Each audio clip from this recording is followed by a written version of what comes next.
ay welcome muli sa Jesus Our Abundant Life, kung saan pinapangaral lamang natin ang purong-puro, sabihin nyo nga purong-puro mensaheng biyaya ng Diyos. Pag sinabing biyaya, ito a gift. Pag sinabing purong-purong biyaya, walang lahok na gawa. At yan ay makikita natin kay Kristo at sa kanyang tinapos na gawa. Kaya yan lamang po pinapangaral natin. Wala tayong pinapangaral na iba, kundi si Kristo at kanyang tinapos na gawa. Dahil kapag yan po ang narinig na mensahe ng mga hindi paligtas, sila ay siguradong maliligtas. At kung ikaw naman kapatid ay ligtas na, ikaw ay patuloy na lalakas. Kaya muli po mga kapatid, kapag ka po na-post na muli itong ating message na ito sa FB, sa YouTube, pwede pong pakiusap lang, konting share lang, konting comment din, at paki-share po para mas marami po makarinig ng purong-purong mensaheng biyaya ng Panginoon. Amen po mga kapatid. So kung ready na po lahat, gising na ba? Bumangon na ba mula sa mga kapatid? Yung iba, tayo gising na lahat, tayo simulan na po natin. Tayo po ay nasa serye ng, ano po ang serye natin? Pagtatalakay natin ang serye, paniwalaan natin. So marami na po tayo mga dinaanan ng mga preaching last few weeks ago, at sana po ay sa mga naiturong yun, ay talagang tayo ay nagkaroon ng revelation, ng pagkakakilala at pagkakaunawa upang matanggap natin, mapaniwalaan natin ang mga katotohanan ito. So ngayon po sa araw na ito, maganda po ang title natin, paniwalaan natin. Ayan, paniwalaan natin, ano daw tayo? Mayaman tayo. Yun. Amen? Naniniwala na ba kayo doon? Mayaman tayo? Amen. So uwian na tayo. Pero tayo po pag-aaralan natin para mas maging malalim ang ating pag-aaral na talagang maintindihan natin na mayaman tayo. Alam niyo ba mga kapatid, talaga naman kung ikaw ay nakikristo, kapag ka tinanggap mo sa Jesus, talaga naman ikaw ay tunay na mayaman eh. Aba, bakit baga? Aba, ikaw ay anak ng Diyos Ama na hari ng lahat, na may-ari ng langit at lupa. Aba, ikaw ay anak, ay hindi ka mayaman doon. Nasa iyo si Jesus, kung saan siya ang ating abundant life. Aba, hindi ka gamayaman doon. Nasa iyo ang Holy Spirit na nagtuturo sa iyo kung paano ka lumakad ng tama at nagbibigay sa iyo ng kapangyarihan. Aba, hindi ka ba mayaman doon? Ikaw ay may buhay na walang hanggan, wala ka nang hihingin pa. Aba, hindi ka ba mayaman doon? At ang sabi nga ng Biblia na ibinigay sa Romans chapter 8 verse 32, ibinigay na ng Diyos ang pinakamahalaga sa Kanya. At sino yun? Si Jesus. Nasa atin si Jesus. Kung ibinigay ng Diyos ang pinakamahalaga sa Kanya, ano pa kaya ang Kanyang maaaring ipagkait sa atin? Ay di ba'y talagang mayaman na tayo doon? At ang sabi pa nga ng Ephesians chapter 1 verse 3, for God has blessed us with all, every spiritual blessings in Christ. Oh, di ba tayo mayaman noon? Every spiritual blessings in Christ. Lahat ng pagpapalang spiritual ay tinanggap na natin. Kung ikaw ay na kay Kristo, tinanggap mo na lahat ng pagpapalang ito. Ang malungkot naman, kung wala ka kay Kristo, kahit hawak mo at nasa iyong kamay ang buong mundo, kahit ikaw ay taga-DPWH pa o sino ka man, mahirap ka kapatid. Bakit? Ang lahat ng hawak mo ay, they are nothing under the sun. Kung wala kang Kristo, wala kang Panginoon, wala ang yaman mo kasi hindi mo naman madadala yan sa kalangitan. Hindi mo madadala yan sa hukay pag-aawan-awayan lang yan. Kung ikaw man ay kung ikaw hawak mo lahat ng kayamanan, wala ka kay Kristo mga kapatid, isa na sa pinakamahirap na kondisyon ay yung kondisyon mo ngayon. Pero kung ikaw ay na kay Kristo kapatid, sinasabi natin kanina pa, ikaw na ang pinakamayaman sa mundo. Amen mga kapatid, pag-aaralan natin ngayon yan. Palakpakan nga natin ang Panginoon kung naniniwala kayo doon. Ang problema, maraming naniniwala doon Kristiyano. Ay naniniwala naman kami dyan. Pero ang paniwala nila, kasi nga, sabi kanina, God has blessed us with every spiritual blessing in Christ. Hindi spiritual lang. Hindi naman yan mamanifest sa physical. Ayun ang pagkakamali. Kasi ang gusto po ng Panginoon, madakila siya sa buhay natin. Yun yung inaawit natin, makita ang pagkilos ng Diyos sa buhay natin. Pag-aaralan po natin mga kapatid yan, yun ang nais ng Panginoon. Huwag po nating isipin na pag sinabing spiritual blessing, physical ay ikaw ay hikahus. Physical ay ikaw ay dahog. Physical ay ikaw ay pulubi sapagkat ang lahat po ng pangako ng Biblia ay napapatungkol doon sa pagpapalang spiritual ay magmamanifest sa pagpapalang physical. Amen mga kapatid. Kaya po pag-aaralan natin yan. Ang katotohanan po, maraming Kristiyano ligtas na pero nabubuhay pa rin sa kakulangan. Nagpe-pray ng financial breakthrough. O tama, hindi naniniwala ang physical blessing, spiritual lang, pero nagpe-pray ng financial breakthrough. Nagfa-fast para magkaroon ng breakthrough. Ang problema, hindi kasi nila ginagamit ang kanilang identity, being the Son of God, na nagdadala na may kaloob na authority bilang anak ng Diyos na ibinigay sa atin. Hindi nagagamit yung authority, daladala ng iyong identity. Sino ka ba? Dahil ikaw ay anak ng Diyos, may authority ka, hindi nagagamit ng marami yun.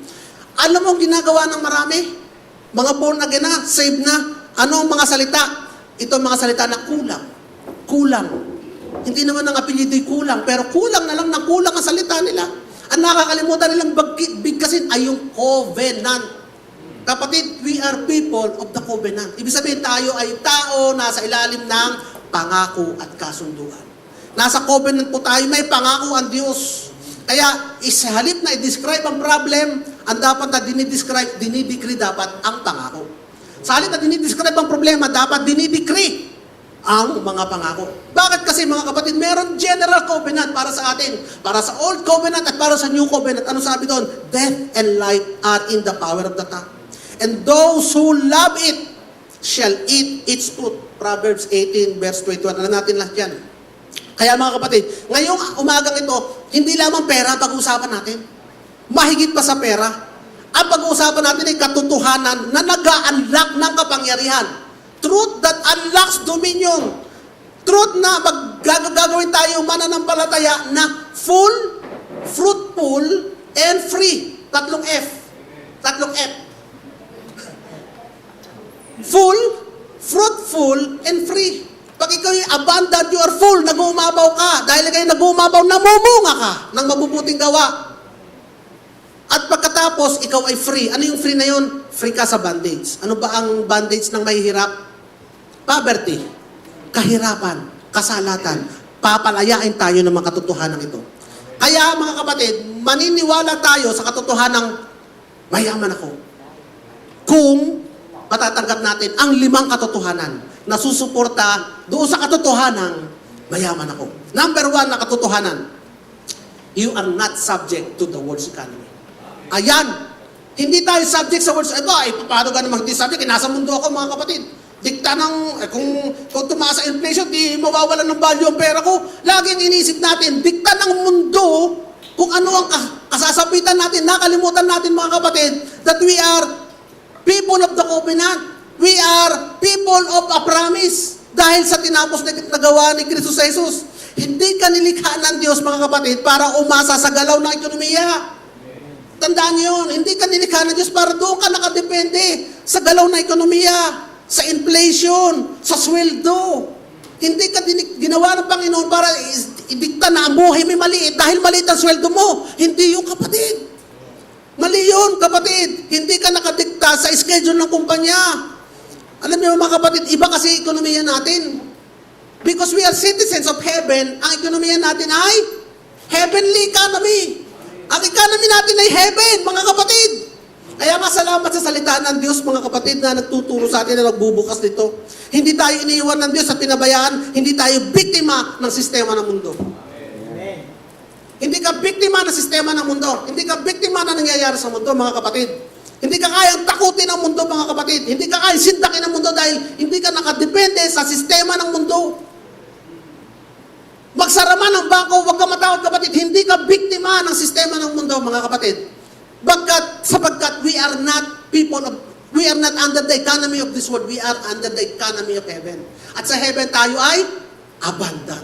Tayo ay mayaman. Tingnan nga natin itong unang covenant na ito.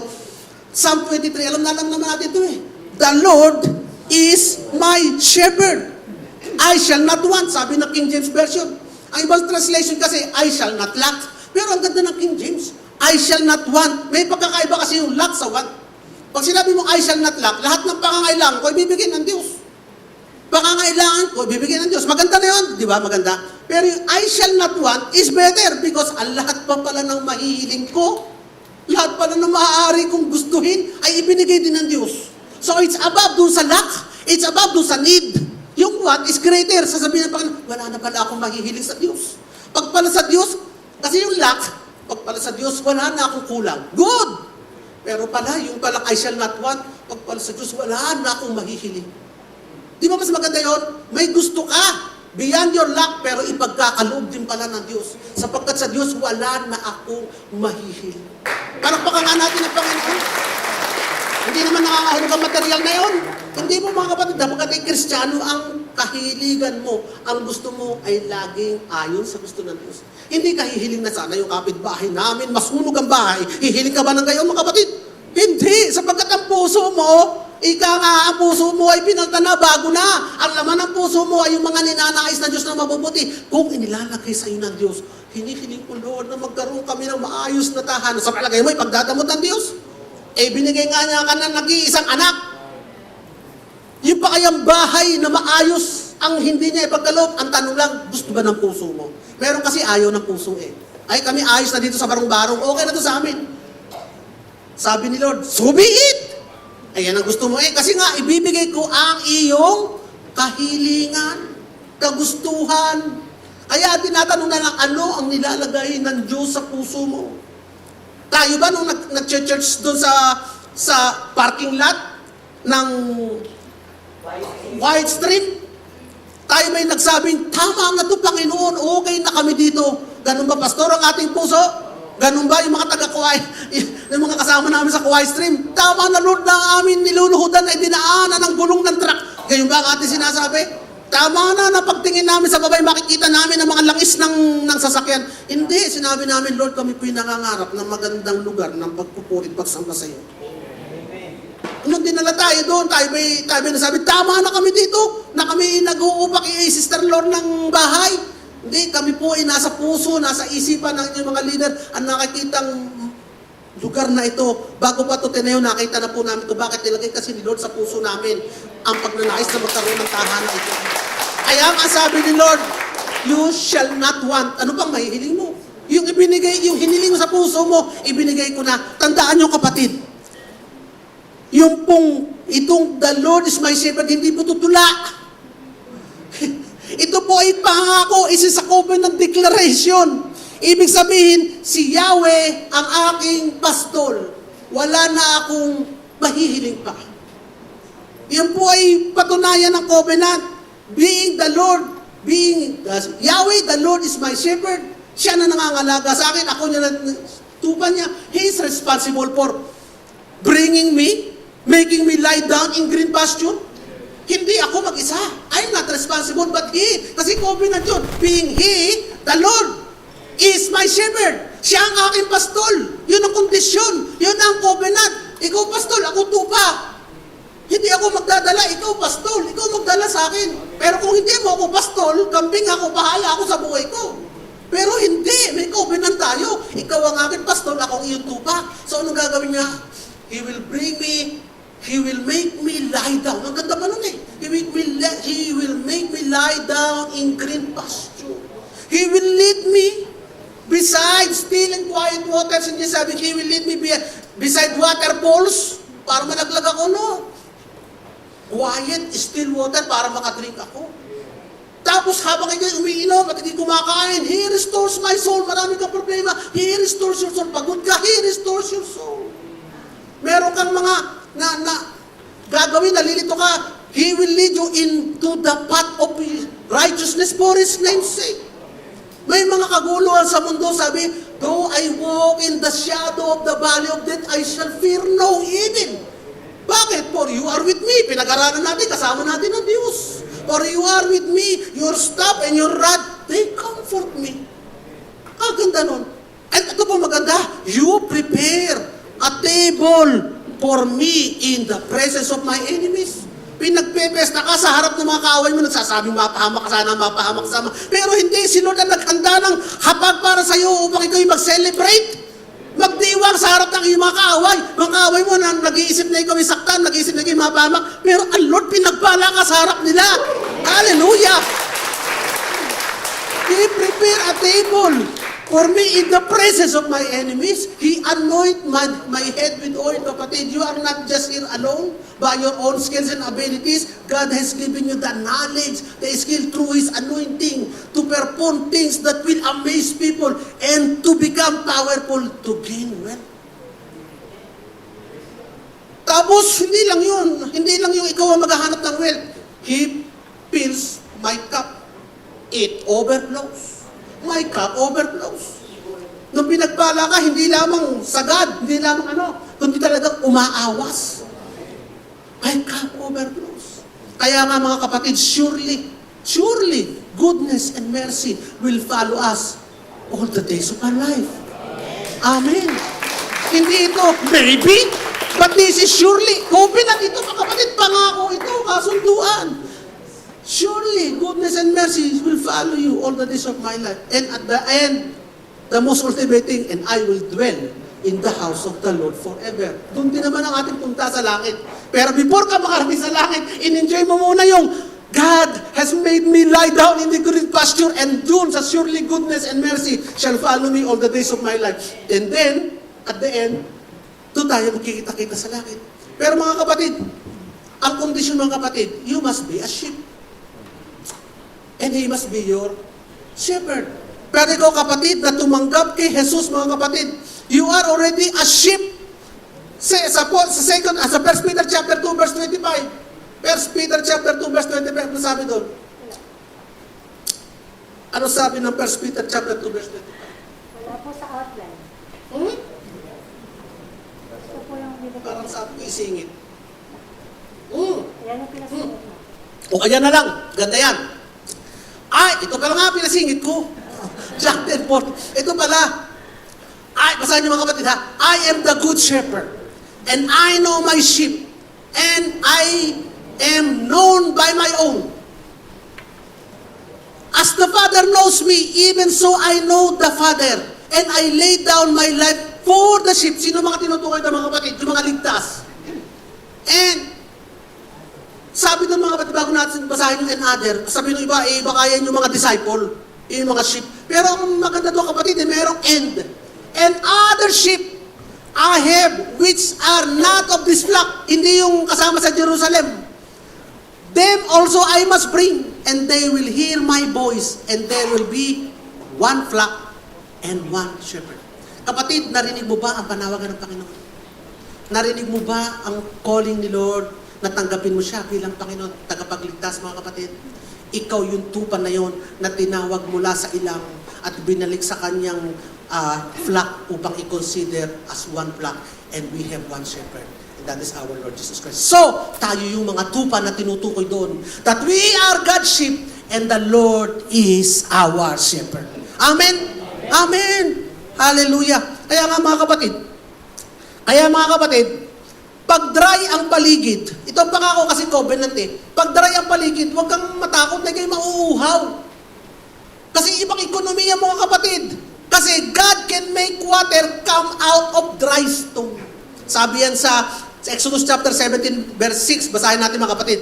Behold, I will stand before you there on the rock in Horeb, and you shall strike the rock, and water will come out of it that people may drink. Alam mo kapatid, noong ang mga Israelita ay umalis sa Ehipto mga kapatid, nasa disyerto sila. Ano ang napakadami sa disyerto mga kapatid? Buhangin. May inom mo ba ang buhangin? Hindi. Ano ang kulang sa disyerto mga kapatid? Tubig. Nung sila umalis sa Egypt, wala silang dala-dalang tubig. Wala. Sapagkat ang tubig sa Egypt ay dugo. Wala silang dalang tubig, pero sila ba'y namatay sa disyerto? Hindi mga kapatid, sapagkat ang pangako ng Diyos, I will stand before you. Kasama mo ako, Moses, i-strike mo yung bato at lalabas ang tubig. Mga kapatid, pakita natin to. Yung isang yan.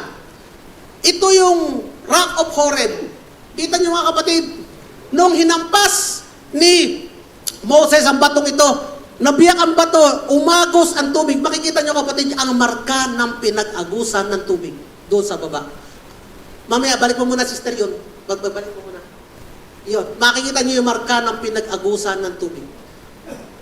Mga kapatid, nasa tuktok ng bundok. Paano aagos ang tubig sa bato, sa tuktok ng bundok sa disyerto? kung hindi ang Diyos ang gumawa nito.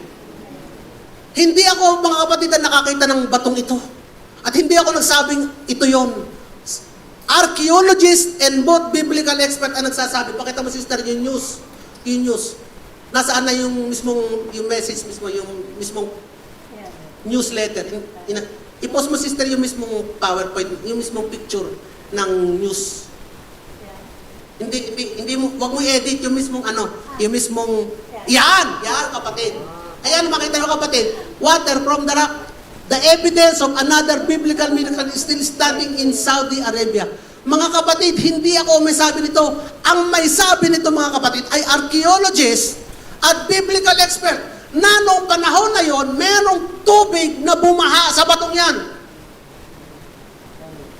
Paliwanag nyo sa akin, mga kapatid, kung hindi lamang dahil sa miracle ng Diyos na ito ang tinutukoy kung saan nanggaling ang tubig, bakit magkakaroon ng agos ng tubig? Kita nyo dito sa right side.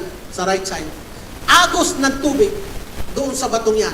Sa matagal na panahon, umagos ang tubig sa batong yan. Patunay lamang, mga kapatid, na hindi ang bato ang pinagkukunan ng tubig, kundi ang Diyos ang pinagkunan ng tubig.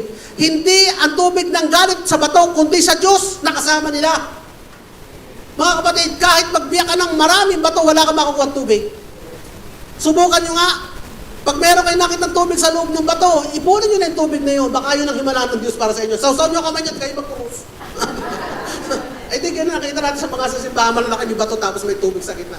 Pero kapatid, hindi. Ang Panginoon kasi pinanggalingan, kahit biyakin mo lahat ng bato sa disyerto, wala kang makukuha ng tubig. But because He is with them, He made water flows out of the most impossible thing. Posible ba na magkaroon ng tubig sa bato na yan? Imposible, pero nagkaroon ng tubig. He just uses the rock, and through the rock, water flows. Tama, mga kapatid, rock would not produce water, pero mayaman ba sila sa tubig? Mga kapatid, mayaman sila. Ilang taon uminom at pinainom, hindi lang tao, kundi mga animal. Hayop na kasama nila.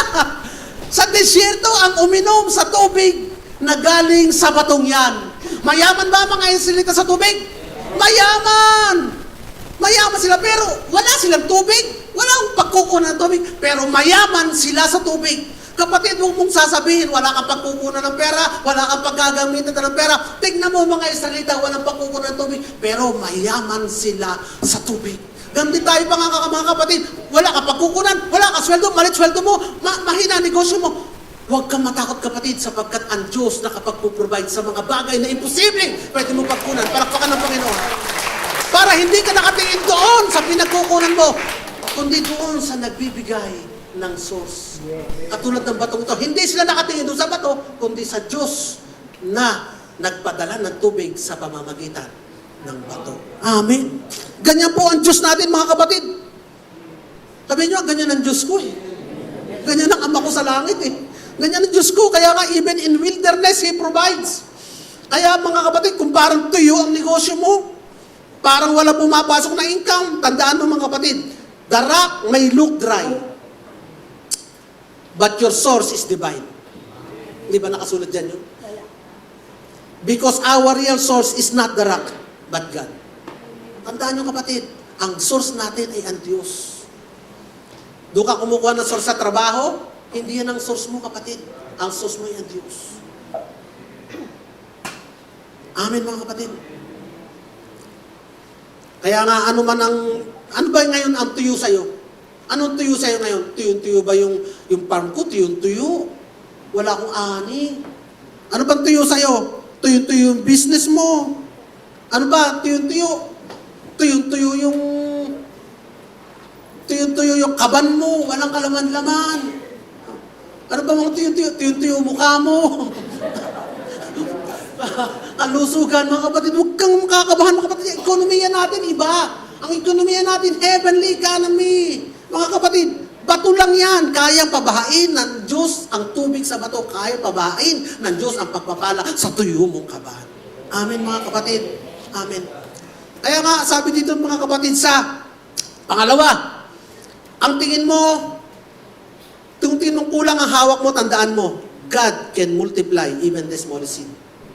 Sabi ng Matthew chapter 14 verse 17, alam natin ito lahat. We have here only 5 loaves and 2 fishes. He blessed and he broke and he gave the loaves to the disciples. And the disciples gave to the multitudes so that they all ate and were filled. Sino ang nakakain? All.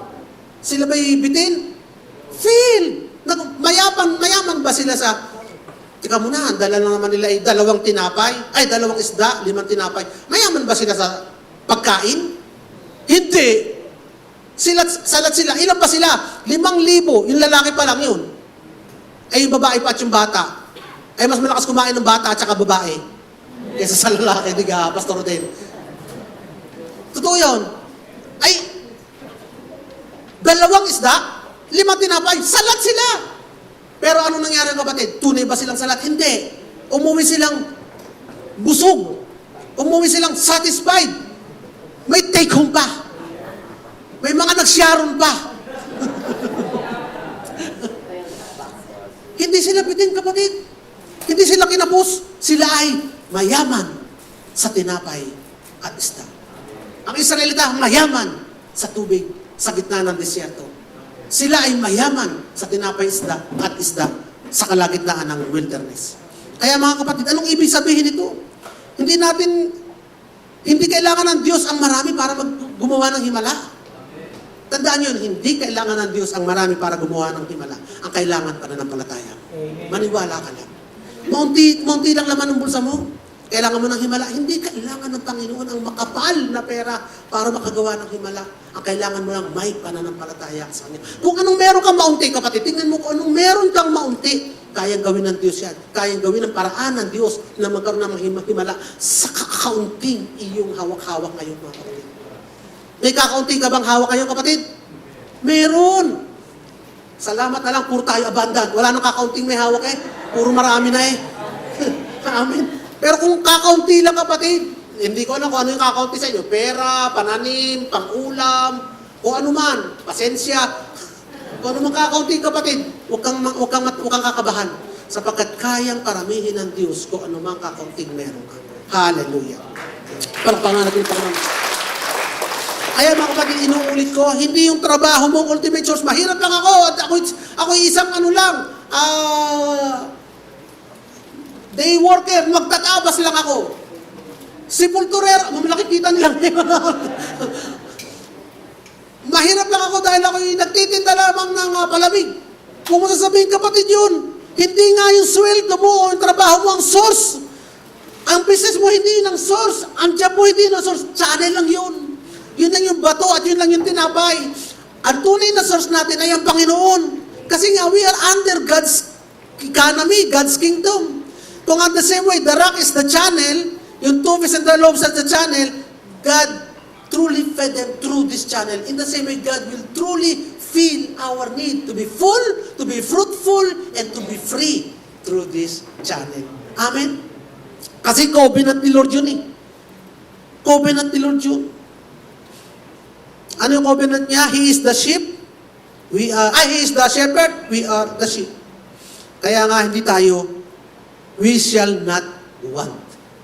Amen, mga kapatid? Amen? Amen. Truth number 2. So ano nakuha nyo na yung unang truth? Anong unang katotohanan? We are under God's economy.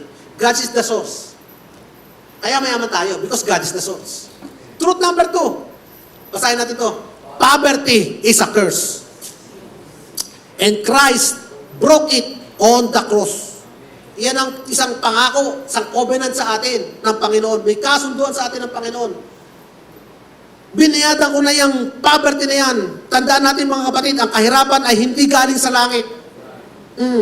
Ito ay bunga ng sumpa ng kasalanan, kaya nagkaroon ng kahirapan. Nung pumasok ang kasalanan sa mundo, pumasok din ang kakulangan, ang kahirapan, ang pagdurusa. Nung panahon ni Eva at Adan, walang paghihirap si Eva at Adan, bagamat hindi man sila nakalakos o hindi man sila sapatos yung kung ano man, pero sila hindi naghirap sapagkat nasa kanila lahat. Si Eva at si Adan, pero nung sila nagkaroon ng kasalanan, doon nagsimula ang pagpasok ng kahirapan. So, hindi ginawang mahirap si Eva at Adan. Si Eva at Adan ay ginawang mayaman. Eva at Adan. Eva at Adan. Ginawang mayaman si Eva at Adan, mga kapatid. Yun ang ibinabalik ni Lord. Kaya nga kasi sabi kasi sa Deuteronomy chapter 28 verse 70, basahin nyo. Cursed shall be your basket and your kneading bowl. You shall serve your enemies in hunger, in thirst, at hindi paghihirap ito. In nakedness, and in need of everything, at hindi paghihirap ito. Ano to? Curse! Sumpa ito paghihirap Yan ang larawan ng sumpa. Ano ginawa ni Jesus? Sa krus, tinupos niya tayo mula sa lahat ng yan. Basahin natin ang Galatians 3:13, mga kapatid. Covenant ito ng Diyos. Kaya kung kapatid ay mananampalataya kay Kristo, may covenant sa iyo ang Diyos. Galatians 3:13. Christ has redeemed us from the curse of the law. Ayan, tinupos na tayo mula sa sumpa. Having became a curse for us. For it is written, cursed is everyone who hangs on the tree. Sino ba ang nabitin sa puno? Si Kristo. Kung siya ay nabitin sa puno, naging sumpa siya para mawala yung lahat ng sumpa sa atin upang ngayon tayo tumanggap ng pagpapala. Amen. We are blessed. Kung wala ka ng curse, anong meron ka? Blessing. Ay, kung may blessing ka, anong meron sa'yo? Abundance. Hindi poverty, kasi nga poverty is a curse. Tandaan nyo huwag nyo sasabihin na, ay, kabanalan ang maging mahirap. Turo sa amin nung bata pa kami. Pag daw mahirap ka, banal ka. Sinasabi sa'yo, maraming mahirap na hindi banal. At ang banal na ipinag-aralan natin, sino ang mga banal? Aba, yung tumanggap kay Jesus. Tayo ang mga banal, kaya nga All Saints Day tayo kahapon. Kasi tayo ang banal. Kaya mga kapatid, ang kapartner kasi ng kabanalan ay kayamanan Karangyaan, abundance. Huwag nyo sasabihin, hindi, okay na yung kabanalan. Oo, very good. Saints ka, mabuti ka na, kasama mo ang Diyos, okay na yun. Hindi mga kapatid, si Lord ay manghihinayang. Sayang naman, ang hirap ko, yung kapatid. Pinalaya kita sa sumpa. Bakit? Para maranasan mo ang pagpapala. Diba? Amen. Kaya nga ang kakulungan ay bahagi ng sumpa. Pero tinubos tayo ni Jesus mula rito. Sa krus siya ay naging mahirap upang ikaw ay maging sagana. Ito po mga kapatid ay literal na sinasabing siya ay naging mahirap para tayo ay sumagana. Hindi ito simbolika lang kapatid, tunay na kasaganaan. Sapagkat tunay na naging mahirap si Jesus sa krus. Symbolical ba yung pagiging mahirap niya? Hindi. Hubad siya, pinako sa krus mga kapatid. Nanghiram pa nga ng libingan. Kaya may mga plan pa nga sa eternal. Gaganda pa nga ng mga lote niya, pero si Jesus, ganun kahirap. Walang paglibingan. Hindi ito symbolical lamang. Literal na talaga naging maghihirap sa Jesus upang ikaw mga kapatid, hindi lamang symbolical, kundi maging literal din, maging mayaman. Amen mga kapatid. Sabi ng Corinthians chapter 8 verse 9, itong favorite verse natin, for you know the grace of our Lord Jesus Christ. Sinabi pa nga it is because of grace Hindi dahil sa ikaw, karapat dapat bang payamanin yung tao na yan? Abay palagay ko naman hindi. Bakit? Nung bata yung pagkakadamot din sa mga kapatid?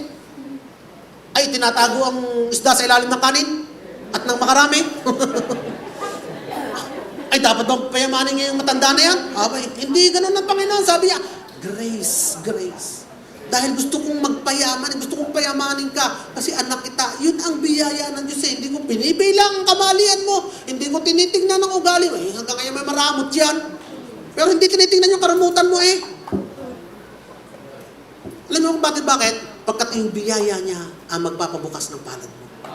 Amen, kapatid. Kaya kanya pinagpapala para yung sarado mo kamay, pumasok sa isip mo, ako pala'y mayaman. O ba, hindi bubuksan kong kamay ko. Kaya kasi nakasara, dahil iniisip niya na siya'y kapos.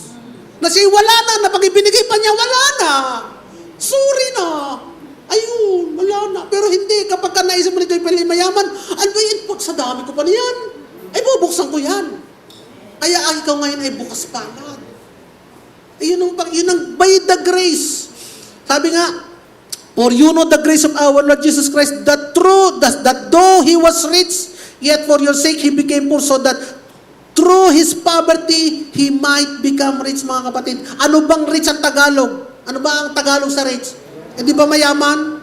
So sa kanyang karuhaan, tayo ay naging mayaman. Tapos na ba ang pagiging dukha ni Jesus? Yes, so tapos na rin ang pagiging mayaman mo. Mayaman ka na din. Kung naging dukha na si Jesus, mayaman ka na din. Finish na. Kaya nga finish work. Wala ka nang idadagdag pa. Yun ang divine exchange na pinag-aaralan natin. Jesus took our lack so we could walk in His abundance. Jesus is our abundant life. Alam niyo ang poverty mentality, mga kapatid? O yung poverty mentality, yung okay lang maging mahirap, okay lang. Kasi tinuruan tayo ng relihiyon na ito ay humility. Okay lang, mag-humble na tayo. Humble, kami naman hindi mo kami mayaman, pero madaming pera sa bangko. Kaya sabihin, hindi mo kami mayaman. Kami naman mahirap lang. Mahirap. Kasi yung humble, nagpapahumble Mga kapatid, minsan ito ay unbelief. Ito ay minsan ay religion. Religion yun. Ang tunay na kababaang loob o yung humility ay yung tanggapin mo ang lahat na pinagkaloob ng biyaya ng Diyos. Ang tunay na humility ay yung pagsabi mo, tinatanggap mo ang ginawa mo, Jesus, para sa akin. Sapagkat hindi ko naman to kaya, kundi tanggapin lamang ang biyaya mo. Amen. Ang sinasabi na ba, hindi naman ako pogi. Pa-humble no? Alam mo, hindi ka humble, totoo lang, sinasabi mo. Yung iba kasi pa-humble Pastor Rodel, pa-humble madalas yan.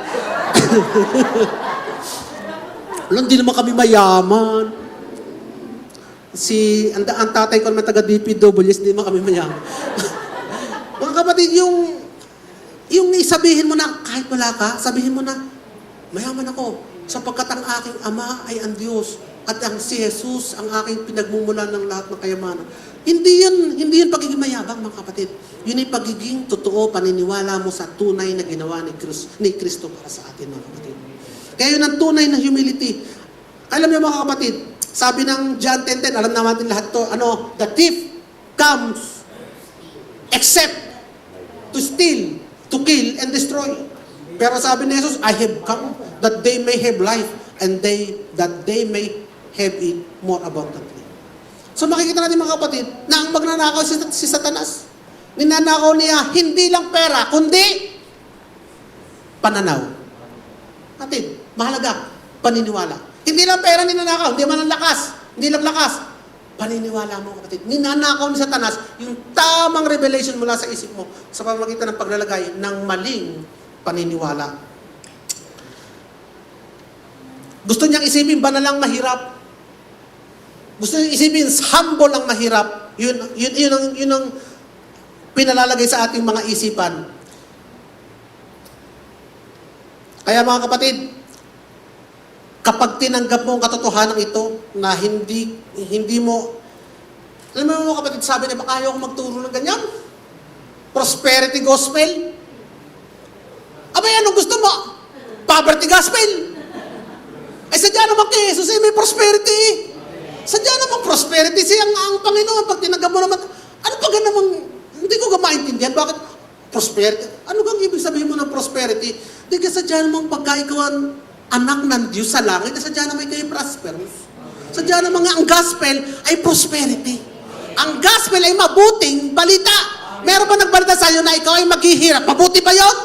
Aboy, hindi. Ang mabuting balita, ikaw ay pinayaman ng Diyos. Yun ang mabuti. Kaya nga prosperity, gospel. Amen. Pero alsin na natin yung word ng prosperity gospel. Hindi kasi maganda pakinggan Alam niyo kung anong gospel pinangangaral natin? The gospel of redemption. The redemption gospel. Pagtubos. Ang mabuting balita ng pagtubos. Saan ka ba tinubos? Sa kahirapan. O para naman hindi dating ng prosperity gospel. Pero sa totoo lang, prosperity. In Christ we are prosperous. Amen. That is the true prosperity. Saan ka ba pinalaya? From curse of lack, sickness, and bondage. Amen, mga kapatid. Kaya huwag nating hayaan na dayaan tayo ng relihiyosong kaisipan. Na very religious, nagsasabing mas banal ang salat, hindi magandang prosperity gospel, hindi magandang magturo na ikaw ay mayaman, hindi tamang nagtuturo na ang tao ay dapat ay, kapag kaanak na ng Diyos, ay dapat ay pinagpala. Hindi. Huwag natin hayain, mga kapatid, niredeem na tayo sa sumpang yun. We are blessed to be blessed and called to live in abundance of His grace. Maniwala ka, mayaman ka. Amen, mga kapatid. Palakpakan mo pa. Kung naniniwala ka, mayaman ka, pumalakpak ka sa Panginoon. Amen? Amen. Kasi nga, poverty is not holiness, it is the deception of the enemy. Ang kahirapan, tandaan niyo, ay hindi kabanalan. Ito ay tanikala. Tanikala. Ang kahirapan ay tanikala. Sabihin niyo nga tanikala. Ang kahirapan ay tanikala na dapat winawaksi sapagkat ay winasak na ni Jesus. Kung ikaw ay, kapatid ngayon, sa isip mo, ikaw ay mahirap, sa isip mo ha, ikaw ay mahirap, baguhin mo isip mo. Baguhin mo na isip mo. Kahit wala kang pera, hindi ka mahirap. Kung nasa iyo si Jesus, mayaman ka. Amen? Amen. Truth number 3. Truth number 3. Okay na ba yung truth number 1? Amen. The Lord is our shepherd. Okay na ba yung truth number 2? Amen. That poverty is a curse. Ito yung truth number 3. Maganda pa din to. God's abundance has a purpose. Ayan. May purpose. You are blessed to be a blessing. Amen. Hindi kasi maganda yung bless ka lang na mag-isa ka lang. Alam nyo, nung kami isang beses kumain kami ng crispy pata. Nung kami nasa table, marami kami, pagsasarap ng crispy pata, dahil marami kami sa table. Agaw-agawa kami. Pero pagka nag-iisa ka lang, mga kapatid, kumain ka ng crispy pata, ang kunot. Mag-isa ka lang. Oh, matigas. Pagka mag-isa ka, alam mo kapatid, kasi there is a double enjoyment, double excitement kapag ka dinadaanan ka lang Kapag hindi yung nananahan lang sa'yo, kapag ka dinadaanan ka, naagusa ka, double ang excitement, double ang joy, mga kapatid. Pinagpala ka, pinayaman ka para maging pagpapala. Grace ba yan? Grace! Yan ang nga sinasabi natin kanina, grace yan Hindi sinabing pinagpala ka dahil ikaw ay mabait. Hindi. Pinagpala ka dahil kayo mapagbigay. Hindi. Pinagpala ka para maging mapagbigay, para maging pagpapala. Kaya mga kapatid, yung pong grace, hindi natatapos sa pagpapatawad ng Diyos ng kasalanan. Ito'y nag-i-empower. Nagbibigay ng kapangyarihan para kayo maging mapagbigay by making you sufficient and abundant and overflowing. My cup overflows. Paano ka magbibigay kung yung cup mo mismo'y dry?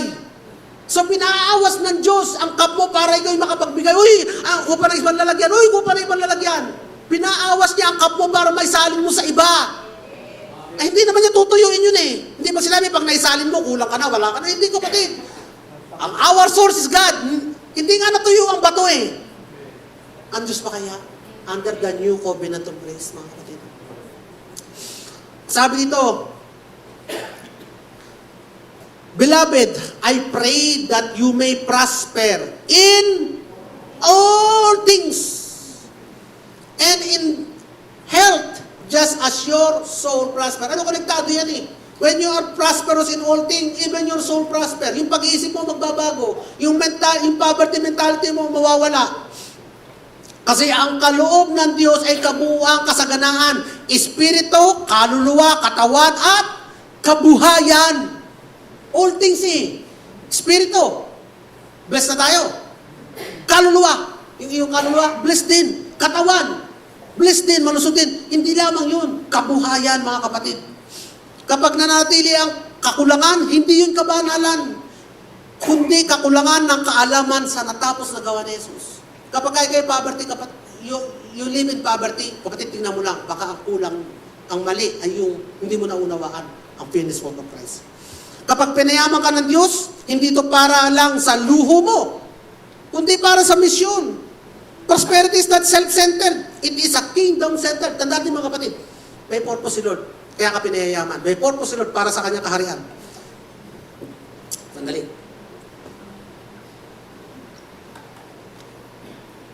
Basahin natin sa 2 Corinthians 9:8. Nabasa na natin kanina.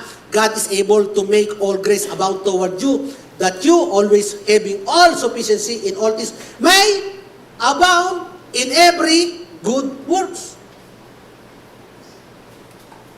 Banal na tayo mga kapatid? Amen. Sadto ka na? Oo. Mabuti ka na, kapatid? Kasama mo ang Diyos, kapatid? Amen. You will abound in every good work.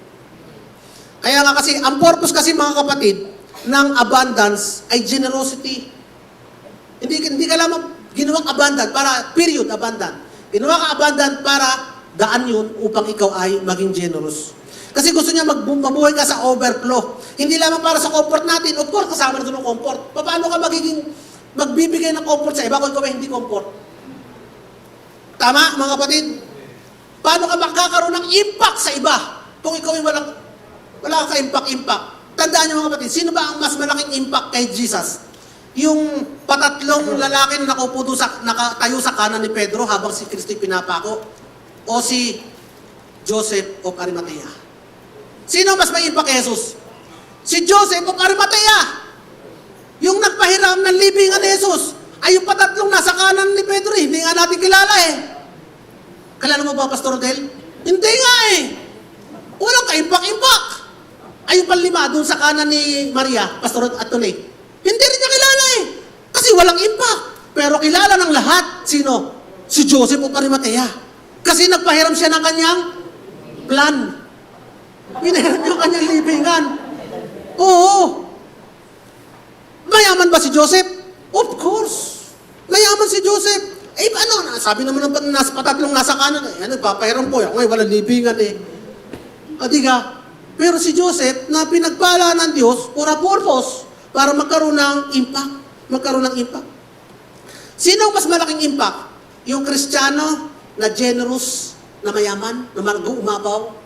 O yung Kristiyano na generous, pero walang-wala kahit may subo? Sino mas malaking impact, kapatid? Yung walang-wala? Hindi. Yung meron. Anong ibibigay nung wala nga siya maisubo? Sister, pahiram muna ako, meron kang pamasahe diyan. Yung ba may impact sa'yo? Walang impact sa'yo yun. Pero yung sister na nagbigay sa'yo ng pamasahe at nagbigay sa'yo ng pang-uwi, yun ang may impact sa'yo. Alam niyo, meron kapatid tayo na saved, na born again. First day niyang sumama sa atin sa church. Doon sa kabila. Ay, in-invite ako ni Dr. Piwi. Punta siya. Wala naman akong pamasahe. Naupo siya. Noong panahon na yun, may bisita tayong mga Amerikano. Tandaan niyo, Pastor? Bisita tayong Amerikano. Katabi niya sa upuan. Nag-pray. Mamaya yung Amerikano daw may ginugod sa bulsa. May inilagay sa kanyang kamay. $100. Wala siyang pera, $100. Siya daw ay napaiyak na. Hindi naman niya binalik. Siyempre, bigay yun eh. Kahit naman ako, ikaw mang yan. Ay, hindi ko babalik yun. Markano to eh. Kinuha niya. Oh, salamat Lord. Eh, parang tinugon niya Lord ng panalangin niya. Ay, nung pauwi, hindi niya problema ang pamasahe. Eh, sinakay namin mag-asawa eh. Hinatid namin pauwi. Eh, kami nang invitan. Natural lang pauwi namin mag-asawa. Yung mga kapatid na sinasabi natin, mga kapatid, may impact. May impact pagka meron ang isang tao. Huwag niya sabihin, hindi, kaya ko rin mag-impact kahit ako'y wala. Yes, of course naman. Bakit hindi? Pero palagay niyo, mas may impact ang wala doon sa meron. Pag ikaw kaya ibinigyan ng Lord ng meron, di ba, mas may impact ka? Tama mga kapatid? Alam niyo mga kapatid, gusto ni Lord na mag-shine yung generosity sa atin. Alam niyo pa, by the way mga kapatid, sa church natin mga kapatid, napag-agrihan namin ng mga leaders, na hindi kami magtotoka sa inyo. Kapag ka may need ang church, hindi kayo susulatan, hindi kayo hihingan, hindi kayo totokahan. Ang pangangailangan ng church ay sasabihin sa pulpito. At kung gusto niyo tumulong at tumugon doon sa pangangailangan ng church, merong sobrang specific na sobre para doon sa specific na pangangailangan ng church. Bakit mga kapatid? Para ang kikilos doon ay ang puso ninyo. Out of your generosity. Kung magkano ang gusto. Sinabi ng church, may pangangailangan tayo 1,000,000. At ang binibigay ang sabi ni Lord, 100 pesos ang ilagay mo sapagkat yan lang ang kaya mo. Yan ang may kagala ka sa puso mo. 100 pesos ang ilagay mo. Amen. Good. May impact ka. Purihin ang Diyos.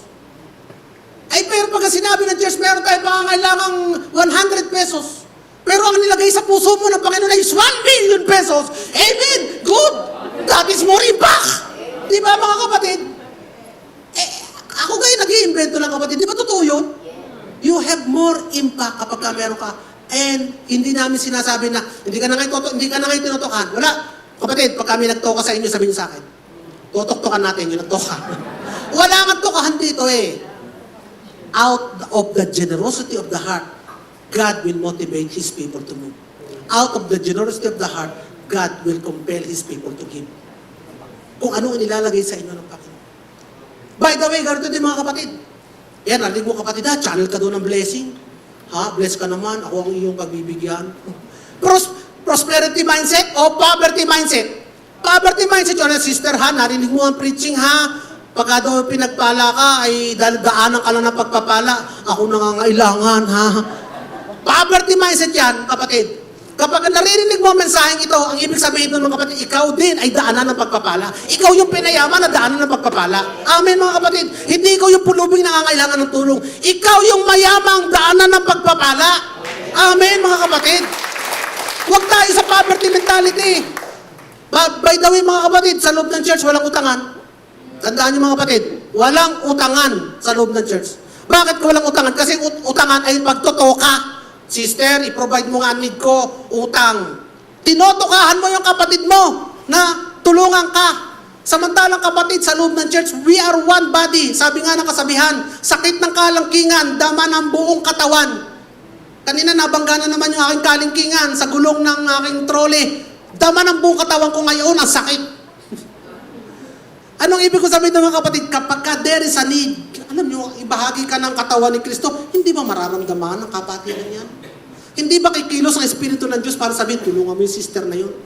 Hindi na kailangan sabihin po, sister, pautang naman. Kaya nga sa loob ng church, mga kapatid, walang utangan sapagkat pag nangutang ka, sinasabi mo, the God is not your source. Sister, you are my source. If you believe that God is your source, hindi mo utangin. Lord, ikaw ang shepherd ko, ikaw ang bahala. Amen. Naririnig niyo ba mga kapatid? Amen. At pag yun ang sinabi niyo, mas maganda kapatid, sapagkat pag utang, hanggang doon lang yun, babayadan mo pa. Pero kapag ang Diyos ang kumilos, awas-awas pa. Hindi mo na babayadan. Amen mga kapatid. Kung hindi may iwasan ang utangan, ito naman, hindi talaga may iwasan, umutang, sasabihin niyo yan sa cell-servant o sa pastor. Bakit kailangan sabihin sa servant or pastor? Sapagkat there must be an accountability. Bakit kailangan may accountability? Kailangan malaman nila na ikaw pala ay nautangan mo ng lahat. Yun na lang, sister na yun ang hindi. Sabi ni pastor, sister, lahat na yung tao, inutangan na, ikaw na lang ang hindi. Para may accountability. At para kailangan din ikaw magbayad. Pangalawa, kapatid, kasi pag hindi mo sinasabi, ang lahat ng inutang sa sikreto na uuwi sa isang milagro. Ang pangungutang sa lihim may kasamang lagim. Ganun yan Kaya nga mo hindi huwag mo na naman sabihin, sister, nakiumutang sa'yo secret na natin to. Kalagiman yan. Pag ikaw ay umutang, sabihin mo sa buong mundo. Sabihin mo sa buong church. Ako'y may utang kay sister, pinahiram niya ako. Purihin ang Panginoon sa sister na yun na nagpahiram sa akin. Unang-una, para madakila ang Panginoon sa buhay ng sister na yun. Pangalawa, para mas marami mag-pray na kasama mo. Pag pray ka nila, na mabayadan mo. Amen! Diba? At ipay-pray din nila ang kondisyon mo, sitwasyon mo sa buhay. Na Lord, pagpalain mo nga po yung sister ko na yun, makalaya na siya sa kanyang pinagkakautangan o kung ano man, magkaroon siya ng kaliwanagan, ng pangunawa na siya mayaman na. Mas marami. At baka mamaya, mas marami pa rin ang tumulong sa'yo. Yung nautang mo doon, ganun lang. Mas marami na awa sa'yo mas marami nagbigay diga? Kaya wag kayong uutang hanggat maaari. Pero kung magkakaroon ng utangan, dapat yan transparent. Alam ng buong church. Papabilis natin dyan. Pastor Odel, utang kay Pastor Anthony, 20 pesos. Diba mga kapatid? Tama yun mga kapatid. Agree ba kayo doon mga kapatid? Agree, bakit? Mayaman kasi tayo Ang mayaman hindi nangungutang. Amen? Amen, amen, amen. Dadalawang mayamang hindi nangungutang Amen! Yan! Amen! Hallelujah! Yan po ang purpose of abundance. God doesn't want to prosper for vanity, but for impact. He wants us to abound so that we can abound in every good works. Kaya nga po yung abundance, hindi yun yung goal, kundi yung generosity. Abundance is the road. God wants us to live beyond yung survival, hindi lamang yung isang kahiga, isang tuka, so that we can live and we can be a channel of goodness for others. Sabi ng Titus chapter 3 verse 14, let our people also learn to maintain good works, to meet urgent needs. So, kita nyo naman, to meet urgent needs that they may not be unfruitful. Gusto ng Panginoon mamunga tayo. Namumunga, ang mabubuting gawa.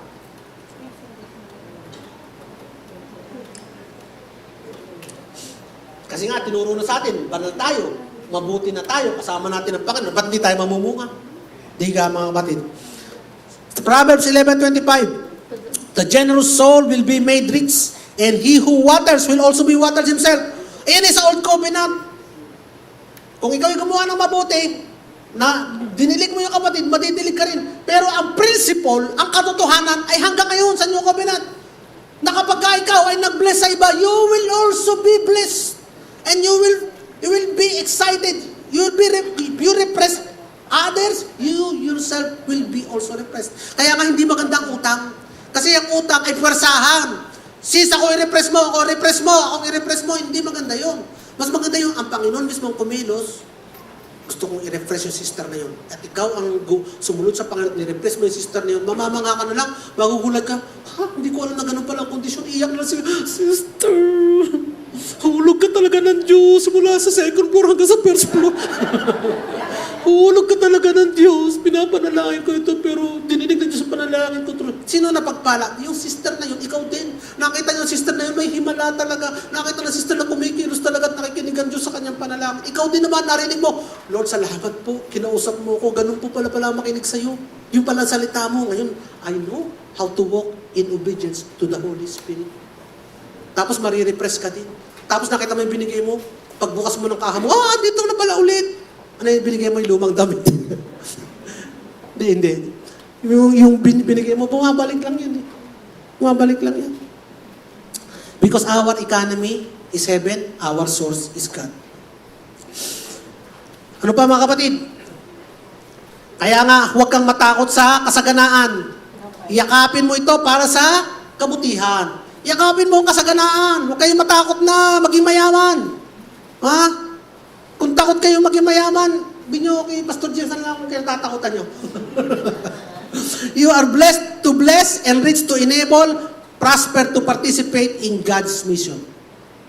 Again, inuulit ko po mga kapatid, ang poverty mentality ay yung iniisip lagi na ako ang mahirap, ako ang dapat tulungan. Poverty mentality, baguhin yan. Ako ang mayaman, ako ang may kapangyarihang tumulong. Walang masasabi sa inyo, wala akong pera, pautang. Poverty mentality yan. Ang Diyos ang aking source, hindi ang aking mauutangan. Amen. Pero paano natin sisimulan ng mga katotohanan ito? How do we activate this truth? Is it by saving? No. Is it by hoarding? No. Is it looking for more? Looking for a better job?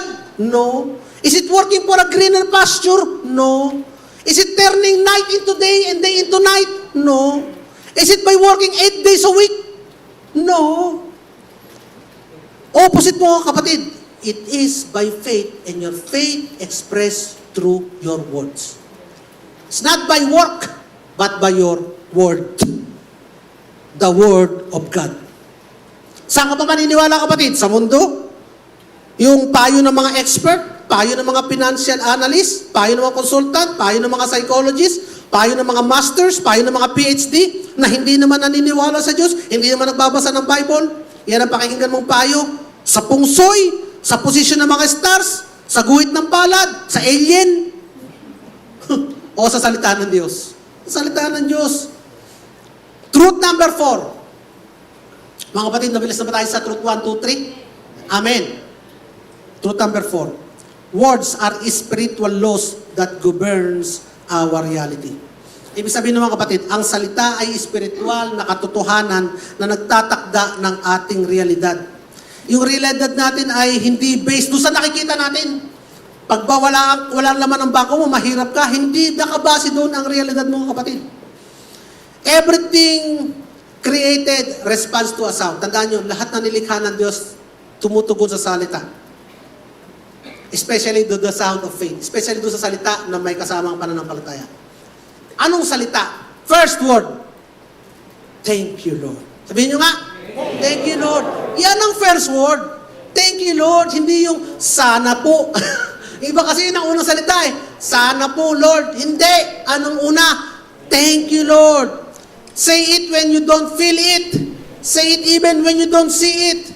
Hindi mo sinasabi yung thank you kapag ka naandyan na. Sinasabi mo thank you kapag ka hindi mo pa nakikita ang ipagpapa-thank you mo. Kasi yun ang pananampalataya, being sure of things you hope for, of things yet unseen, and yet you are sure. Kaya nagpapasalamat ka na, Lord, dininig mo na ang panalangin ko, even before I pray. Narinig mo na ang aking pangangailangan. Kaya Lord, salamat na po. Tinugon mo na ang aking pangangailangan.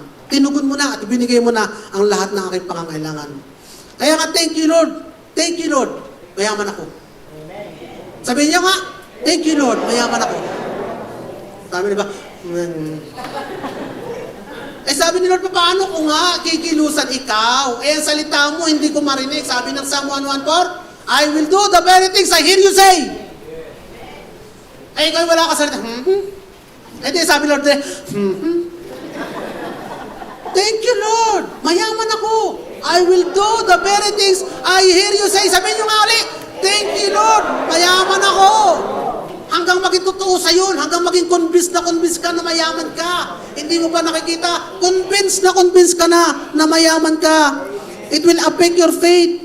Sabi nga sa Mark 11:24, ano sabi ng Mark 11:24? Anong sabi ng Mark 11:24? Whatever you pray, believe that you have it, and it shall be yours. So, nung nagpe-pray ka, kaya ka naman nakakapag-thank you dahil naniwala ka na tinanggap mo na. Nakikita mo na yung hindi pa nakikita. Nakikita mo na yung anino ng isang bagay na hindi pa nag-exist. Alam niyo ba kapatid, pag naglalakad ka sa isang madilim na lugar, kapag ka, tulad nyon, may anino ka, may anino ka, may dingding dyan. Sabi mo, wala mang tao dito, nag-iisa lang ako. Wala. Baka malaglag ako.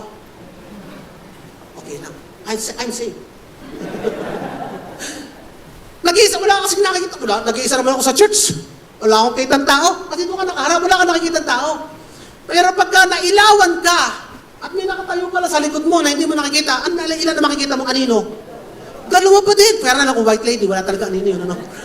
Dalawa ang makikita mong anino. Ibig sabihin, yung hindi mo nakikita, pero nailawan, nakita mo ngayon ang anino. Ano ngayon nasabi ng puso mo? Dalawa pala kami. Dalawa pala kami. So, lilingon ngayon, paglingon mo, wala. Wala. Kasi nanggaling anino na yun. Hindi, no. Kaya, balik tayo sa ano. Dalawa pala kami. Sure ka na ngayon na dalawa kayo.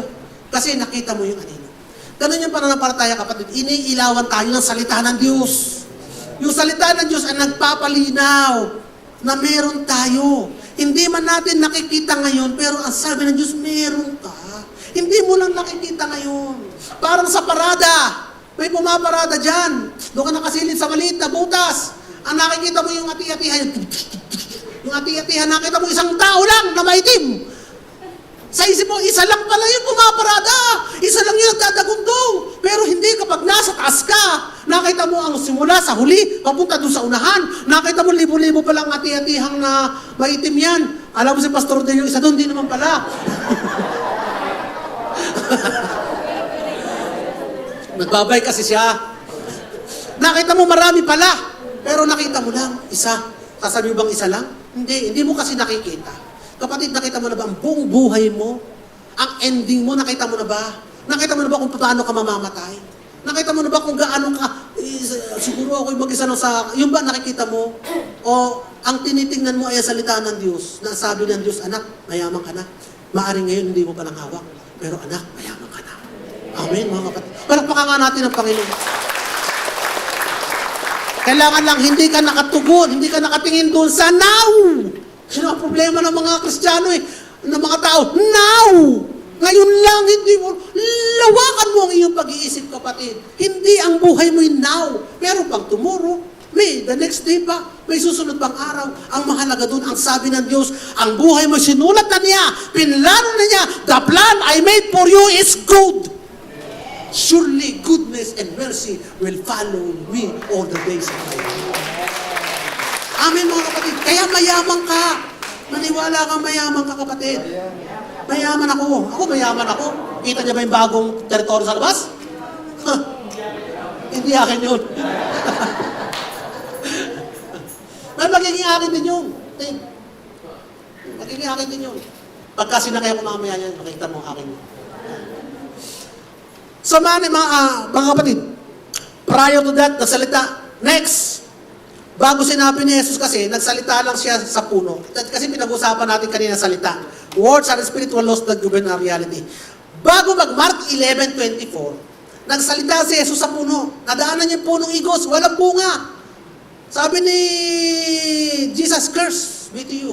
Hindi ka na mamumunga, wala ka na pakakainin. The next day, nakita nila na yung puno ay namatay.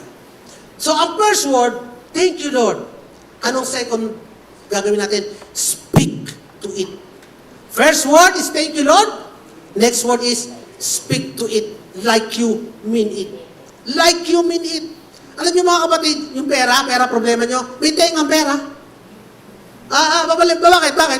Bakit? Wala pa lang tengang pera. Pero nakakarinig. Bakit? May tenga ba ang hangin?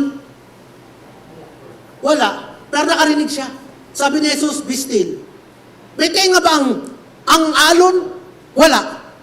Pero sabi ni Jesus, be still. Sumunod sila. May tenga ba ang ketong? Yung mga ketong? Walang tenga yon. Pero nakarinig sila. Ang sabi na kanina ni Jesus, be healed. Ano pa? Yung puno ng igos, may tenga ba yun? Wala. Ang sabi ni Jesus, hindi ka na mamumunga. Yung bang bundok, nasabi sa atin ng Mark, tamang binabasa natin Mark 11:24, nasabihin mo sa bundok, may tenga ba yung bundok? Pero sabi ni Jesus Christ, sabihin mo sa bundok. Kung sabi mo ang bundok, yung patay, may tenga yun. Si Lazarus, pero nakarinig. Pero hindi na nagpapunction yung tenga niya. Pero nakarinig siya. Nung sabi ni Jesus na, Lazarus, come out. Sumunod lahat sa salita. Ang pera din, wala din tenga. Ano kaibahan yan? Wala din tenga yan. Pero susunod yan kapag sinabihan mo. Ano kasi sinasabi mo lagi? Buti pa, ang pera, tao. Ang tao, wala pera. Yan lagi sinasabi mo eh. Yan na nga, naririnig ng pera ha. Wala ka pera, wala.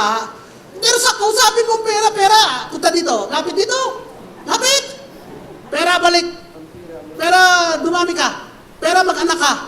Pera, sumag-anak ka. Hindi na naman para sa akin yan eh. Sabi ng pera, sige, tulong tayo dyan. Kung mga kapatid, kulang lang ang salita. Kasi nga, the words are spiritual laws that govern our reality. Anong reality natin? Yung nakikita lang natin? Hindi. Ang reality natin, yung sinasabi natin.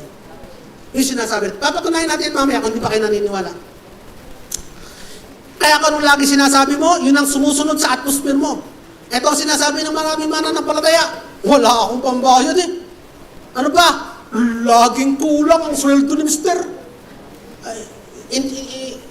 Iba naman, laging kulang ang sweldo ni Mrs. Whatever is applicable. Laging kulang sweldo ni Mrs. Hindi sapat kinikita ko. Alam mo, tama naman sila eh. Tama sila. Kasi yun ang laging deklarasyon nila. At yun ang nagiging realidad nila. Kung anong deklarasyon mo, yan ang realidad mo. Kung ano lagi mo sinasabi, yan ang realidad mo. Kasi nga tayo mga covenant people, taong nasa ilalim ng pangako, ibang klase tayo magsalita. Ang salita natin may kasamang pangako. Taong nasa ilalim ng salita ng Diyos, ibang klase salita natin. Base lagi sa covenant. At yan ang ating realidad. Kaya nga sabi ng Joel chapter 3 verse 10, let the weak say I am strong. Ay, weak na nga. Sasabihin mo bang strong? Ay, let the weak say you are weak. Yun ang totoo. Yun ang, pag sinabi mo, let the weak say I am strong, it's a lie. No, it is aligned. It's not a lie, it's aligned. Aligned to the Word of God. Let the poor say I am rich. Is it a lie? No, it is aligned to the Word of God. Amen mga kapatid. Amen. Palapakan natin ang Panginoon. Kasi nga God calls those things which do not exist as though they did. Wala naman. Sabi nila na naandyan. At nung sinabi na naandyan na nga. Hindi sinabing walang ilaw. Kung hindi ganun, Pastor, sinabi nung nag-create siya ng mundo, ay walang ilaw. Hindi, let there be light. Yun ang sinabi niya. Ganun din kayo kapatid, ay walang ulam. O let there be food. Sabihin niyo yung gusto niyo mangyari. Be aligned with the Word. At kapag sinabi niyo, hindi niyo nakikita, it's not a lie. Hindi kasi nungalingan yan. It is your reality being spoken into manifestation. Amen, mga kapatid. Kaya stop describing what is, start declaring what God says. Amen, mga kapatid. Ito ang mga sasabihin nyo. Finances, tinatawag kita. Yan. Pumasok ka na ngayon. Pera, lumapit ka sa akin ngayon. Bank account ko, umabaw ka. Ayon sa salita ng Diyos, ako ay may kasapatan sa lahat ng bagay. Yes, yung mga kapatid. Ako ay may kasapatan sa lahat ng bagay. Sinasabi ni Pastor James kasi nungalingan, hindi. It's not a lie. It's a lie. Yung nga lang sinasabi, it's a lie. Align with the Word of God. With the Word of God. Meron akong preaching dati, ano ko, mga last year pa eh. Align with the Word. Your words be aligned with the Word. Panoorin nyo yun para ma-review tayo nun. When you speak in agreement with God's Word, heaven moves. Ano yung mga pangako ng Lord? My God shall supply all your needs according to your need. Ganun ba? According to your, yun na nga. But according to His riches in glory by Christ Jesus. So, according to His riches, kapatid. Kaya pag sinabi mo, according to His riches, ay napakayaman mo talaga. Pastor Del, napakayaman pa talaga natin. Because according to His riches, buti na lamang. Walang ano yun eh, walang limit yan eh. Unlimited ang riches because it is the grace of God. Mayaman ako. Sabihin nyo nga, mayaman ako. It is not a lie. It is aligned. Amen? Truth number 5. Faith and confession activate heaven. Unang-una mga kapatid, yung faith at yung confession, lagi magkasama yan. Bakit? Ano ba yung, again ha, yung confession, hindi yung lalapit ka kay Father, ako po'y kumupit sa akin nanay. Hindi yun ang confession. Ang confession ay pag-agree sa salita ng Diyos. Yun ang confession. Faith and confession, lagi magkapatid yan. Paano ka ba na-save? Is it by faith alone? It is by faith and confession. Bakit mga kapatid? Romans 10:10. For by with the heart, one believe into righteousness. Ano yun? Faith. And with the mouth, confession is made unto salvation. Paano daw? Faith in your heart, confession with your mouth. Malinaw ba kapatid? Ayan ang linaw oh. Faith and confession. Dapat may sinasabi. Yung pananampalataya sa puso, sinasabi ng bibig. Kaya nga, yung faith na hindi nagsasalita is not faith at all. Paano malalaman na yun ang faith mo, hindi mo sinasabi? Pangalawa, yung faith does not try. Faith knows. Alam ng faith. Kaya nga yung explanation ko kanina, yung shadow, alam mo kasi. Hindi mo nakikita, pero alam mo, naroon. Yun yung faith. Patatlo, faith doesn't give deadline. Ito, yung iba kasi may deadline lagi eh. Faith endures until it manifests. Kasi si Lord lang ang nakakaalam ng proper timing kung kailan ito babagsak sa mga palad mo. Mark 11:23, basahin natin ito mga kapatid. Whoever shall say to this mountain, be removed and be cast into the sea, and does not doubt in his heart. So again, faith and confession. Whoever say to this mountain, and does not doubt in his heart. Faith and confession. But believes that those things he say will come to pass. He shall have whatever he says. Again, faith and confession. Hindi sinabi dito, whatever he wishes will be given. Hindi. Whatever he, says. Whatever he says. What you consistently say is what you will eventually see.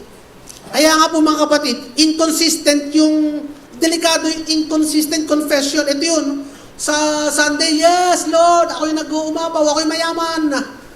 Pagdating ng Lunes, lugi eh. Martes, walang-wala eh. Merkules, broke eh. Kaalat ka ng benta, kaalat ng buhay. Pagkalinggo eh, ako'y pinagpala ng Diyos. Ay pagdating ng Lunes, kaalat naman. Lugi. Ako yung nagsisiyat, halimbawa nagsisiyat, ako pinagpala ng Diyos. Pag uwi sa bahay, nakita si Kumari, Mare, meron kagad yan, ako lahi walang wala. Amen ang amin dito. Amen, amen, amen. Payak-yak pa. Pag uwi ng bahay, nag-post sa FB, how hirap buhay. Walang wala. Post sa FB. Naipopost pa sa FB. Mga kapatid, inconsistent po yun. Hindi pwedeng mangyari ang inconsistent. One word will negate the other. Walang mangyayari. Negative. Negative. Ay, positive plus negative is negative. Wala. Invalid. Inconsistent. Kaya nga ang faith po, kapatid, consistent. Tandaan niyo mga kapatid, kung ano sinabi ng salita ng Diyos, sabihin niyo na sabihin. Huwag niyo kukontrahin. So, Isaiah chapter 55 verse 11, so shall my word be that goes forth from my mouth. It shall not return to me void, but it shall accomplish what I please and prosper in the things for which I sent it. Ito po ay ang Diyos ang nagsasalita, si Yahweh ang nagsasalita nito, na ang salita niyang sinabi na lumabas sa Kanya ay hindi babalik sa Kanya na hindi na-accomplish ang purpose. Paano ba bumabalik sa Kanya ang sinabi niya? Sabihin mo din. Tama? Paano babalik? Ang sinabi, pinagpala kita. Paano babalik sa Kanya? Pinagpala mo ko, Lord, thank you. Gets yung mga kapatid? Amen daw, sabi ni Pastor. Salamat, Pastor. Naunawaan mo. Mga kapatid, naintindihan niyo ba ibig ko sabihin? Sabihin niyo sa Diyos na sinabi niya sa iyo, ibalik niyo sa Kanya, and will accomplish its purpose for which it was spoken. Amen. Ako po'y hirap na, kapatid. Sigaw na lang ako ng sigaw din eh. Ay baka paglabas yun, hindi na naman tayo nagkakainit. Yan na naman ang maririnig ko. Naku, hirap buhay. Ay, siya ka. Oh. Nakita niyo mga kapatid, sabi doon, hindi it will, has given, past tense yan. Hindi I will give, kundi has given. Binigay na pala. Kaya po, ibig sabihin ng mga kapatid, every provision na kakailanganin mo, every emotional, spiritual, or financial, is already released to us in Christ. Yun yung first word eh. The living word is Jesus Christ. Si Jesus Christ na binigay sa atin ni Lord. It has accomplished the very purpose for which He was given. And what is the purpose for which He was given? For our salvation. For our redemption. Amen. For our glorification. God has already accomplished all of this. All we need to do is to return it back to Him. Thank you, Lord, for my salvation. Thank you, Lord, for my glorification and redemption. Thank you, Lord God, for prosperity. Amen. Ibalik nyo sa Panginoon.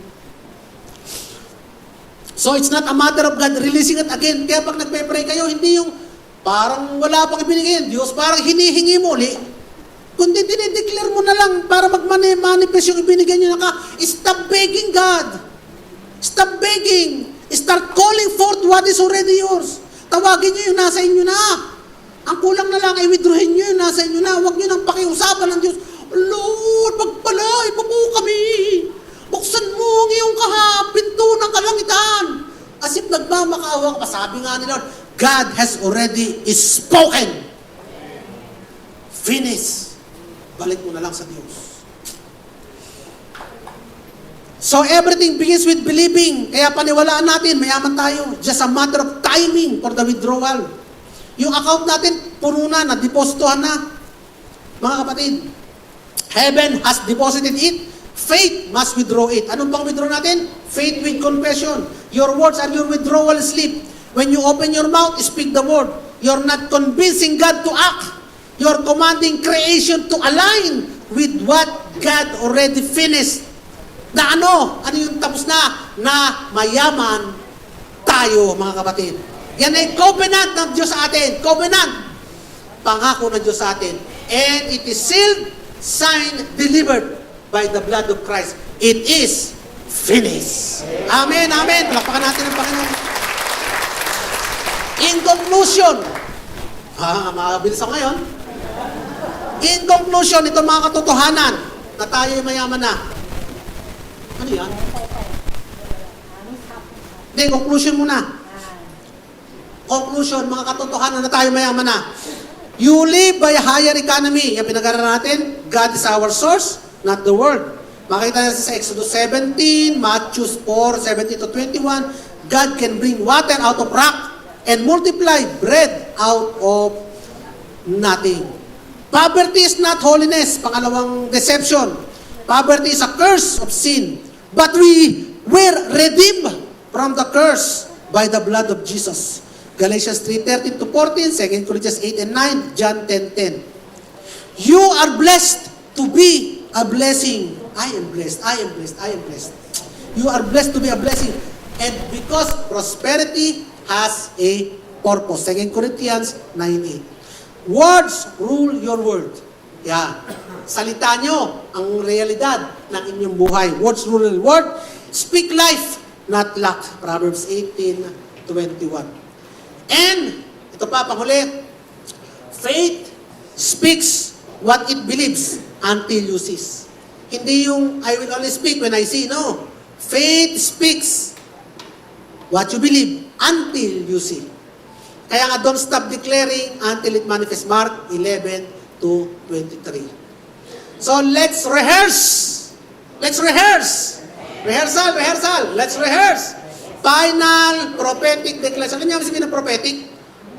Prophecy will happen. Maring hindi mo pa hawak ngayon, pero magmamanifest siya kasi prophetic yan eh. Pero it will come, it will come, it will surely come. Ito ngayon, una mga kapatid. Through the finished work of Christ, sabi mga kapatid. Through the finished work of Christ, the living word of God, I decree overflow. I decree overflow. Sabihin nyo nga, I decree overflow. Dinideklara ko ang pagsagana sa Tagalog. I decree abundance. I decree abundance. Dinideklara ko ang pagsagana. Pagsagana din. Sagana din ang abundance. I decree increase. Dinideklara ko ang pagsagana. Ano Tagalog? Puro sagana eh. Pagsagana, paglaki. I decree my full account. Ayan, yung mga account ninyo sa bangko. Mapuspos, masiksik, maliglig. I decree my life blessed. Ako ay pinasagana, pinagpala ng Diyos. Dinideklara ko na pinagpala ang aking buhay. Namumuhay ako sa ekonomiya ng langit, hindi ng tao. Lumalakad ako sa tipan ng kasapatan. Kasunduan yon, kasapatan, kasaganaan sa bawat mabubuting gawa. All in the powerful name in Jesus. Sabihin nyo nga, mayaman ako. Hallelujah! Hallelujah! Ano ang take-away natin ngayon? Take-away natin, ang puso ng Ama, yung ating Ama sa langit, ay hindi lang para mabuhay ka kapatid, kundi para ipakita niya na ang kanyang kayamanan through us. Yun yung kanina inaawit natin. Kayamanan through us. At dahil anak tayo ng mayaman Diyos, paniwalaan natin, mayaman talaga tayo. Amen mga kapatid. Amen! Amen! Glory to God forever. Hallelujah! Hallelujah! Oh, glory to God. Thank you, Lord God. Lord, salamat po. Tunay na mga salita mo'y buhay. Tunay na mga salita mo po, Panginoon, ay yes, Lord God, sa lakas ng tunog ng pagpapalang bumuho sa amin ngayong umaga po, Panginoon. Oh, confirmation of your miracle sa aming buhay, Lord God. Let the world know, Lord God, and hear that sound of rain, Lord God. That is, Lord God, a manifestation of the outpouring of your blessing, Lord God. Hallelujah! Hallelujah! Hallelujah! Lord, we rebuke and we reject any lies of the enemy that says we are poor. We rebuke and we reject that says we have nothing and we lack and we are insufficient. For Lord God, in you, by your grace, it is more than enough. Hallelujah, Lord God. The grace that increase all the more, Panginoon. Salamat, Lord God. At ikaw kapatid, kung hindi mo pa nakikilala si Jesus na pinagmumulan ng lahat ng pagpapala, pinauulan ng lahat ng pagpapala, binababahalan ng pagpapala, tanggapin mo si Jesus bilang iyong Panginoon at tagapagligtas. Sabihin mo na may pananampalataya, ibukas mo sa iyong bibig, i-confess mo ang katotohanan ito. Panginoong Jesus, ako po isang makasalanan na mapapahamak. Salamat po, namatay ka sa krus para sa akin. Salamat po, ikaw ang nagbayad ng lahat ng aking mga utang.